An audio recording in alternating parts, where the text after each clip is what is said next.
Last question for you. Could the new administration, after January 20th, Mr. Francisco suggested that it might be able to extend the deadline, even though if you were to lose here by January 19th? Is that possible as you read the law? I'm not sure it is. I'm not sure. Maybe that's a question for the Solicitor General. But oh, it certainly is. I thought maybe I'd give you a chance, too. So, as I understand the law, it's 270 days unless extended. And once that time runs, I'm not sure you're talking about an extension anymore. Okay. There's ex post facto law that kind of does this Got stuff. it. Thank you. Can I take you back, Mr. Fisher? Let's say I agree with you that if you're talking about content manipulation, that's an inherently content-based rationale for acting. So if Congress had passed a law that says we hate the content manipulation that TikTok is doing, that's strict scrutiny land, and I don't know that the government can do that, however important and the interest.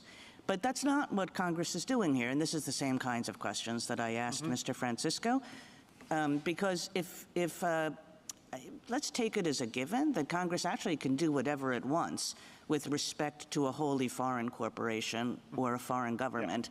Yeah. And so Congress could act with the intent to interfere with the content manipulation that a foreign corporation is doing. And so now we're in this strange world where we're saying they can't act with respect to TikTok. They could act with respect to ByteDance.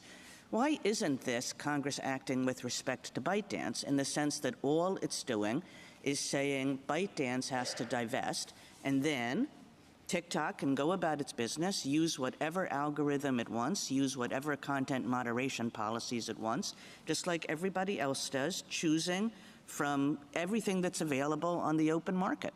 So let me answer that question in two parts, from the perspective of the creator Americans who want to use this platform to speak to other Americans. So the first thing is what the Act does, as you said, Justice Kagan, is prevent us from working with an application that is owned by ByteDance that uses this algorithm. Well, that's exactly what we want to do. That's our editor and publisher of choice that we think best disseminates our speech. Yeah, but what I'm saying to you is if you just assume a world without TikTok, where it's only ByteDance, and you were trying to say, well, we really want to work with ByteDance, and Congress was saying, we think ByteDance presents national security interests, and they don't have First Amendment rights. They're just a foreign corporation. I think that in that case, the government, tell me if you think this is wrong.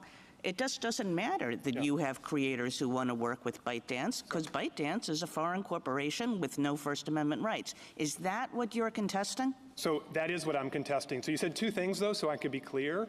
There's two aspects. Do we